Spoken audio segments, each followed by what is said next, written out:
Exercise 13 में अब हम लोग करेंगे क्वेश्चन नंबर 7 का 1। 7 का 1 बोल रहा है कि a square plus B square जो है वो ए बी के साथ सीधा सरल भेद में। तो अगर ऐसा है तो दिखाओ कि ए प्लस बी जो है वो ए माइनस बी के साथ सरल भेद में होगा। अगर ऐसा है तो दिखाओ कि ए प्लस बी जो है वो ए माइनस बी के साथ तुम्हारा सरल भेद में होगा। ये हम लोग को दिखाना है, ठीक है ना। देखो यहाँ पे अगर हमको ए प्लस बी और ए माइनस बी सरल भेद में दिखाना है तो हम लोग यहाँ से डायरेक्ट दिखा सकते हैं। पहले डायरेक्ट वाला मेथड हम तुम लोग को दिखा दे रहे हैं कि डायरेक्ट हम लोग कैसे दिखाएंगे। इसी को यूज करके हम लोग ये दिखा देते हैं, बिना ए और बी के बीच कोई रिलेशन जाने, ए और बी के बीच बिना कोई रिलेशन निकाले हम लोग डायरेक्ट इसको दिखाएंगे। देखो कैसे क्या होगा कि हम लोग जानते हैं a square plus B square, variation a भी दिया हुआ है तो वेरिएशन का साइन हटेगा तो एक कांस्टेंट आएगा के ए बी। यहाँ पे लिख दें कि के एक स्थिरांक है, के इज ए कांस्टेंट। अब क्या होगा, देखो यहाँ पे a square plus B square equal to k a B दिया हुआ है, यहाँ पे के तुम्हारा कांस्टेंट आ गया। ए बी का जो पार्ट जो तुमको दिख रहा है वो बराबर के उस तरफ है, तो इस तरफ अगर लाएंगे तो उधर के साथ ये ए बी मल्टीप्लाई कर रहा है यहाँ पे, तो ए बी इधर आएगा तो डिवाइड हो जाएगा इक्वल टू, ठीक है ना। अगर मान लो कि कोई यहाँ पे के ए बी मतलब कि इंटू और करके भी अगर इसको सम को अगर बनाना चाहेगा तो अगर कोई दूसरा मेथड अगर यूज़ करेगा तो उसको काफ़ी दिक्कत होगी यहाँ पे उसको दूसरा मेथड यूज़ करके, है ना। तो इसीलिए हम लोग ये डायरेक्ट मेथड हम लोग यूज़ करके इसको बनाएंगे। देखो कैसे, बहुत ही इंपॉर्टेंट सम है और इस टाइप के सम को तुम लोग को ध्यान रखना बहुत जरूरी है। देखो ए प्लस बी और ए माइनस बी दोनों तुमको डायरेक्ट वेरिएशन में दिखाना है। कैसे हम लोग लाएंगे, थोड़ा सा गौर करो कि अगर सपोज कि तुम्हारे पास अगर आता है a square plus B square by A b अगर है, अगर हम लोग इसको जोड़ भाग प्रक्रिया करते भी हैं कॉम्पोनेंट और डिविडेंडो प्रोसेस, तो a square plus B square a b ऊपर में जुड़ जाएगा और वही a square plus B square से ए बी नीचे में घट जाएगा। अगर इसी को रख करके जो मेरे पास दिया हुआ है, जो दिया हुआ उसी को रख करके अगर हम लोग कॉम्पोनेंट और डिविडेंडो करेंगे तो देखो जो पार्ट तुमको आया वो किसी फार्मूले को दिखा रहा, क्या दिखा रहा, किसी भी फार्मूले को। अगर ये a square plus B square plus a b, मान लो कि अगर हम लोग a square plus a b plus B square कर देते हैं, ए बी को बीच में और बी स्क्वायर को बाद में, तो क्या ये कोई फार्मूले का फॉर्म है? अगर ये ए बी की जगह पे अगर 2ab रहता प्लस बी स्क्वायर रहता तो ये तुम्हारा फार्मूले का एक फॉर्म होता कि नहीं होता?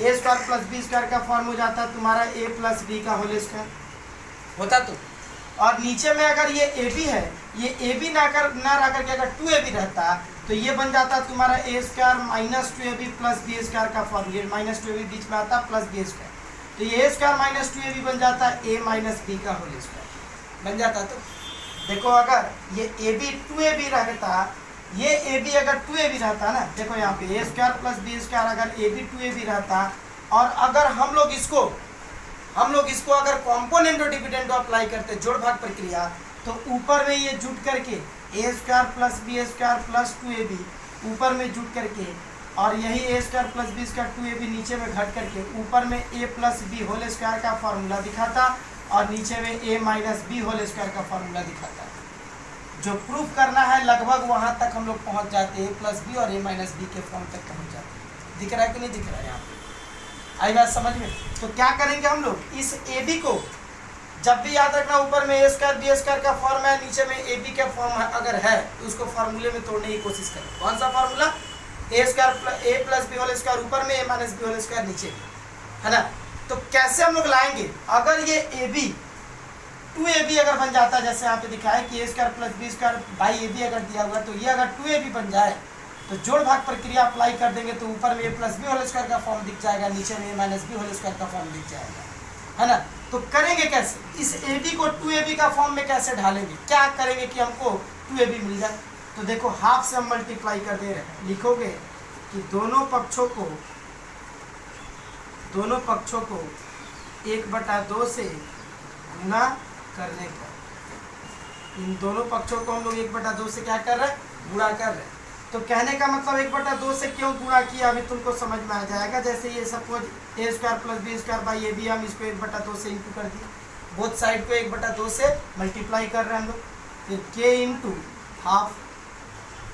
देखो तो ये अगर हाफ से मल्टीप्लाई करें तो ये 1 ऊपर में इंटू कर जाएगा और 2 ए बी से इंटू करके 2ab बन जाएगा।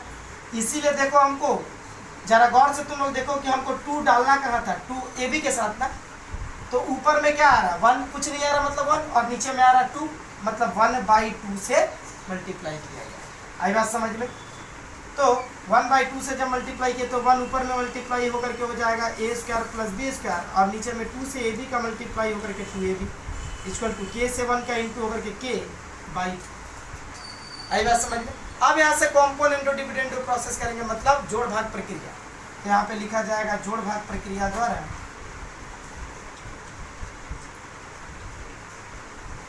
जोड़ भाग प्रक्रिया जब करोगे ये a square plus B square 2ab ऊपर में जुट जाएगा, मतलब ऊपर वाला और नीचे वाला दोनों ऊपर में जुटता है, और वही दोनों नीचे में घट जाता है, मतलब यहाँ प्लस की जगह यहाँ आ जाएगा माइनस, इक्वल टू इधर k+2 बाई k-2 हो गया। अब देखो तुम्हारा ये वाला part a square plus 2ab plus B square बता रहा है, और नीचे वाला a square minus 2ab plus B square बता रहा है। तो a square plus 2ab plus B square का formula a plus b whole square हो जाता है, और a square minus 2ab plus B square का formula a minus b whole square हो जाता है। तो तुरंत क्या करेंगे, यहाँ पे फॉर्मूले के फॉर्म को हम लोग लिखेंगे। ऊपर में हो गया तुम्हारा ए प्लस बी का whole square, a square plus 2ab plus B square का formula a plus b whole square, और नीचे a square minus 2ab plus B square का फॉर्मूला ए माइनस बी का होल स्क्वायर, और ऊपर ये वाला पूरा का पूरा इतना लंबा जो कांस्टेंट दिख रहा है, इतना कॉम्प्लिकेटेड सा कांस्टेंट जो दिख रहा है, उस कांस्टेंट को हम लोग क्या कर देंगे, हटा देंगे। हमको सम को इजी बनाना और इजीली हम लोग को चलना है, इजी बनाना और इजी बना करके हम लोग को करना है। तो क्या करेंगे, इतने बड़े कांस्टेंट को नहीं लिखेंगे बार बार, टाइम वेस्टेज है ना, और क्या होगा कि मेरा सॉल्व भी मेरा क्या हो जाएगा, कॉम्प्लिकेटेड सा हो जाएगा। इसीलिए इस पूरे कांस्टेंट को हटा करके एक नया कांस्टेंट डाल देंगे हम लोग। तो नया कांस्टेंट क्या डाल दिए, k1, लिख दोगे ब्रैकेट में कि k+2 बाई k-2 के लिए हम k1 यूज़ कर दिए। यह एक क्या है तुम्हारा, ये जो एक कांस्टेंट है, एक स्थिरांक है, मतलब k1 कुछ नहीं है, कोई वेरिएबल नहीं है, बल्कि k1 एक स्थिरांक है जो इस स्थिरांक के लिए यूज़ किया जा रहा है। तो देखो यहाँ पे अगर हम लोग यहाँ पे ये करें a plus B by A minus B, इस पूरे को अगर हम लोग होल स्क्वायर में अगर डाल दें, ऊपर भी स्क्वायर का फॉर्म है, नीचे के भी स्क्वायर का फॉर्म, तो ऊपर और नीचे दोनों को अगर एक साथ स्क्वायर के फॉर्म में डालेंगे तो इस तरह का फॉर्म दिखेगा कि नहीं दिखेगा, ऐसा इक्वल टू k1। यहाँ सब स्क्वायर को हम हटा रहे हैं, तो स्क्वायर जब तुम्हारा हटेगा तो हम लोग ये बात जानते हैं कि स्क्वायर जब हटता है तो बराबर के उस तरफ का वर्गमूल निकलता है, स्क्वायर रूट निकलता है। तो √k1 स्क्वायर रूट निकाल दी। अब देखो यहाँ पे क्या करेंगे, यहाँ पे प्लस माइनस भी आएगा, लेकिन माइनस लिखना नहीं है, प्लस ये लिखना नहीं है। तो a plus B equal to क्या हो जाएगा, √k1 इंटू ए माइनस बी, क्या किए, क्रॉस इंटू करेंगे। तो a माइनस बी से √k1 का इंटू करेंगे तो √k1 इंटू ए माइनस बी हो जाएगा। ये हो गया तुम्हारा। अच्छा, अब जरा गौर से देखो, तुम लोग को हम बताए थे कि जब हम लोग माने जैसे सपोज ये वेरिएशन बी है, वेरिएशन के साइन को हटाते हैं तो एक कांस्टेंट आता है, और वापस अगर इस कांस्टेंट के साइन को अगर हटा लेंगे तो वापस वेरिएशन का साइन आ जाएगा। आखिर ये कांस्टेंट किस लिए आया, वेरिएशन के साइन को हटाए तब, जब वापस कांस्टेंट को हटा लेंगे तो वापस वेरिएशन का साइन आ जाएगा। तो देखो यहाँ पे √k1 तुमको क्या दिख रहा है, क्या है ये √k1 तुम्हारा क्या था, कांस्टेंट ही ना था। अब इसके ऊपर अगर रूट आ गया तो क्या ये तुम्हारा कांस्टेंट नहीं रहेगा, रूट है तो भी तो कांस्टेंट रहेगा। जैसे 4 का अगर हम लोग वर्गमूल निकालें तो 4 कांस्टेंट है, और 4 का वर्गमूल निकालेंगे तो 2 आएगा, तो 2 क्या तुम्हारा कांस्टेंट नहीं रहेगा, तभी ये कांस्टेंट ही रहेगा। तो कहने का मतलब √k1 यहाँ पे क्या है, कांस्टेंट है। इस कांस्टेंट को हटाएंगे तो क्या हो जाएगा, वापस वेरिएशन का साइन आ जाएगा। यहाँ पे लिख देंगे कि √k1 एक स्थिरांक है, तो वापस ये वेरिएशन का साइन। तो अगर कोई सम अगर डायरेक्ट प्रूफ हो पाता है तो तुम डायरेक्ट प्रूफ कर दोगे, उतना तुमको दिखाने की जरूरत नहीं है कि इसका और इसका रेशियो निकालेंगे, रेशियो तुम्हारा कांस्टेंट आया तो हो जाएगा। हालांकि यहीं पे तुम्हारा प्रूफ हो सकता है अगर तुम रेशियो वाला अगर दिखाना चाहो तो। a plus B by A minus B का मतलब क्या होता है, a plus B by A minus B का मतलब हुआ कि a प्लस बी और a माइनस बी का रेशियो निकाला गया, और इसका रेशियो क्या दिखा रहा है, कांस्टेंट ही तो दिखा रहा है, रेशियो क्या दिखा है, कांस्टेंट। तो इन दोनों का रेशियो कांस्टेंट आ गया, इसका मतलब ये दोनों सरल भेद में है। और अगर हम लोग एक लाइन आगे बढ़ा करके खुद डायरेक्ट वहां तक पहुंच करके दिखाए तो भी है, तो क्रॉस इंटू कर दिए, रूट ओवर केवल तुम्हारा कांस्टेंट आ गया, कांस्टेंट को हटाएंगे तो वापस वेरिएशन का साइन आ जाएगा। तो ये वाला दिखाना था, ये वाला आ गया डायरेक्ट। तो अगर डायरेक्ट दिखाना है तो डायरेक्ट भी दिखा सकते हैं। तो ये हो गया मेरा क्या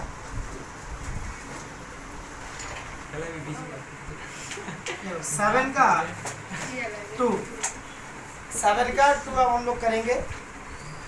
इसमें बोल रहा है क्या कि x cube plus Y cube, X cube minus Y cube के साथ सीधा सरल भेद में है। तो बोल रहा है क्या कि प्रमाणित करो कि x प्लस वाई जो है वो x माइनस वाई के साथ सीधा सरल भेद में है ना। X cube plus Y cube जो है X cube minus Y cube के साथ सरल भेद में है। तो हमको प्रमाणित करना है, दिखाना है कि x प्लस वाई जो है x माइनस वाई के साथ भी सरल भेद में होगा, ये हमको दिखाना है। तो कैसे हम लोग दिखाएंगे, है ना। तो देखो x cube plus Y cube और x cube minus Y cube ये सरल भेद में, और इसके द्वारा हमको ये दिखाना है। तो तुम लोग को हम पहले भी बताए थे कि जब भी हमको दिखाना होगा तो एक्स और वाई के बीच में हम लोग पहले रिलेशन को दिखाएंगे कि एक्स और वाई के बीच मेरा क्या रिलेशन है। अगर एक्स और वाई के बीच अगर हमको पता चल जाता है कि क्या रिलेशन है, तो ये वाला रिलेशन हम लोग आराम से निकाल पाएंगे। तो क्या करेंगे, सबसे पहले हम लोग एक्स और वाई के बीच रिलेशन को हम लोग खोजेंगे। तो देखो यहाँ पे दिया हुआ है X cube plus Y cube variation X cube minus Y cube, है ना। देखो सम को देख करके, सम जिस तरह का होता है ना उस टाइप का हम लोग उस पर प्रोसेस अप्लाई करते हैं और उस हिसाब से हम लोग करते हैं। अगर डायरेक्ट प्रूफ हो जाएगा तो हम लोग डायरेक्ट करेंगे, अगर रिलेशन निकाल करके अगर प्रूफ होने वाला रहेगा तो रिलेशन निकाल करके प्रूफ करेंगे। तो पहले हम लोग देखते हैं कि मैंने किस तरह से ये सॉल्व होगा। तो देखोगे पहले वेरिएशन के साइन को अगर हटाते हो यहाँ से X cube plus Y cube, यहाँ से वेरिएशन का साइन हटेगा तो एक कांस्टेंट आएगा के, और यहाँ पे हो जाएगा तुम्हारा X cube minus Y cube. तो यहाँ से तुम्हारा वेरिएशन का साइन हटा तो इक्वल टू आया और एक कांस्टेंट आ गया के। लिख देंगे कि के एक स्थिरांक, के एक स्थिरांक। अब हम लोग देख रहे हैं क्या कि x cube plus Y cube, ये x cube minus Y cube को भी बराबर के इस तरफ भेज देगा। तो ये x cube minus Y cube बराबर के इस तरफ आएगा तो क्या हो जाएगा, X cube minus Y cube हो जाएगा। इधर इंटू कर रहा के साथ, तो इधर आकर के डिवाइड करेगा इक्वल टू के। अब देखो ये जोड़ भाग प्रक्रिया का रूप दिखा रहा है। इसके पहले वाले सब में जोड़ भाग प्रक्रिया का रूप नहीं दिखा रहा था, लेकिन जिसको प्रूफ करना था ना वो जोड़ भाग प्रक्रिया के रूप में दिख रहा था। कैसे, ए प्लस बी वेरिएशन ए माइनस बी तुमको दिखाना था। अगर हम लोग इन दोनों को अगर दिखाते हैं वेरिएशन में, अगर इन दोनों को अगर वेरिएशन में दिखाना होगा तो क्या करेंगे, ए प्लस बी जो है और ए माइनस बी जो है इन दोनों का रेशियो हमको कांस्टेंट दिखाना पड़ेगा, इन दोनों का रेशियो। तो a plus B by A minus b, देखो ये तुम्हारा दिखा रहा है क्या, जोड़ भाग प्रक्रिया का, है ना। ये ऊपर नीचे संख्या सेम है और प्लस माइनस का डिफरेंस में। तो इसीलिए हम वहाँ पे जोड़ भाग प्रक्रिया हम इस तरह से किए ताकि मेरा डायरेक्ट यही आ जाए, डायरेक्ट यही आ जाए। इसीलिए वहाँ पे नीचे में 2 इंटू करके जोड़ भाग प्रक्रिया किए ताकि एक फार्मूला बन जाए और फार्मूले से ये वाला दिख जाए, है ना। तो सम के अनुसार हर तरह का सम आता है, हर तरह के सम के अनुसार हम लोग उसको करते हैं। तो देखो यहाँ पे भी देखो ऊपर नीचे संख्या सेम है और प्लस माइनस के डिफरेंस में है। तो हम लोग क्या करेंगे, यहाँ पे जोड़ भाग प्रक्रिया अप्लाई कर देंगे। तो अप्लाई करने से देखेंगे क्या मिलता है, एक्स और वाई के बीच अगर रिलेशन मिलेगा तो रिलेशन का यूज करके इसको प्रूव करेंगे, अगर डायरेक्ट हो जाएगा तो डायरेक्ट से करेंगे। तो देखो यहाँ पे लिखेंगे जोड़ भाग प्रक्रिया द्वारा, मतलब कॉम्पोनेंटो डिविडेंडो प्रोसेस। जोड़ भाग प्रक्रिया द्वारा मतलब कॉम्पोनेंटो डिविडेंडो प्रोसेस है। तो क्या हो जाएगा, ऊपर में ये जो दोनों जुट जाएगा, ऊपर वाला और नीचे वाला ऊपर में जुट जाएगा,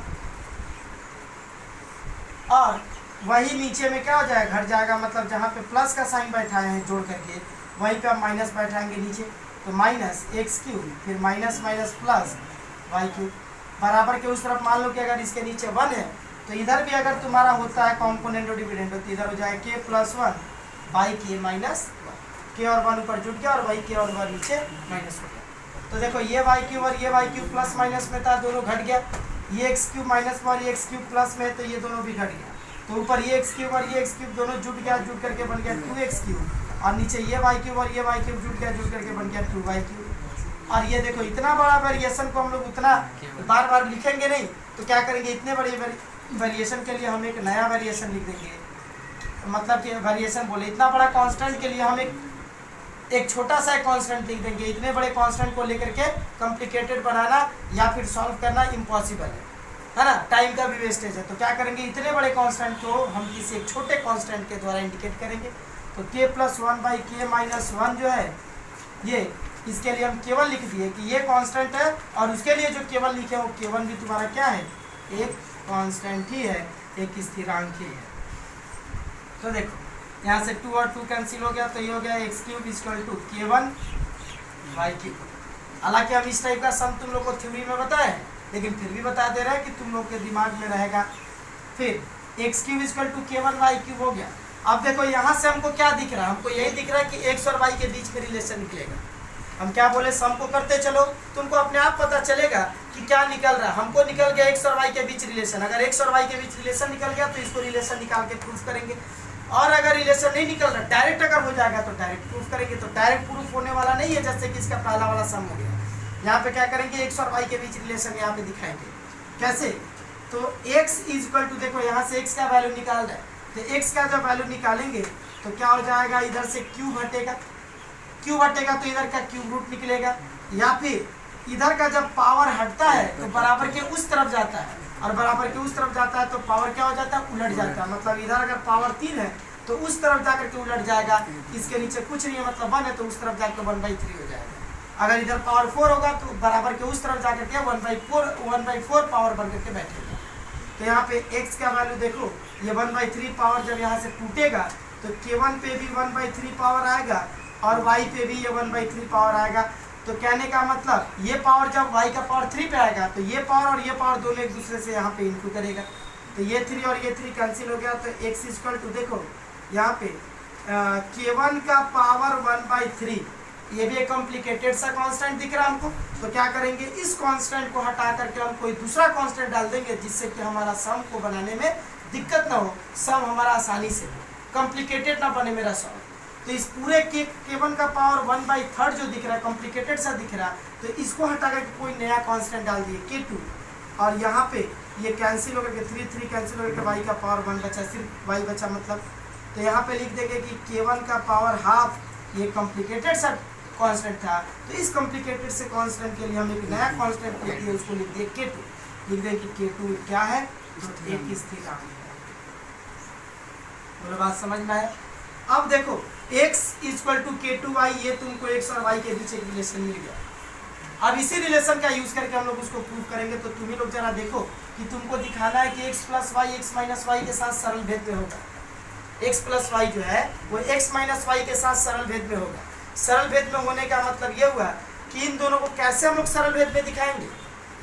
तो इन दोनों को सरल भेद में दिखाने का सिर्फ और सिर्फ एक ही मेथड है, वो क्या, कि अगर इन दोनों का रेशियो निकालते हैं और इन दोनों का रेशियो मेरा आ जाता है कांस्टेंट, सिर्फ और सिर्फ कांस्टेंट आ जाए, सिर्फ और सिर्फ कांस्टेंट ही दिखे, उसमें कांस्टेंट के अलावा और कुछ दूसरा चीज़ ना दिखे, तो हम कहेंगे कि इन दोनों का रेशियो कांस्टेंट दिखा, सिर्फ कांस्टेंट का पार्ट ही दिखा, कांस्टेंट के अलावा और कुछ नहीं दिखा, मतलब इन दोनों का अनुपात सिर्फ और सिर्फ कांस्टेंट आया। तो इन दोनों का अनुपात कांस्टेंट तभी आएगा जब ये दोनों सरल भेद में रहे होंगे। तो इन दोनों का रेशियो कांस्टेंट आया तो हम कहेंगे कि कांस्टेंट आया, मतलब ये दोनों डायरेक्ट वेरिएशन में है, सरल भेद में। तो देखो यहाँ पे लिखा जाएगा कि x + y जो है x - y के साथ क्या है, सरल भेद में है। तो यह दिखाने के लिए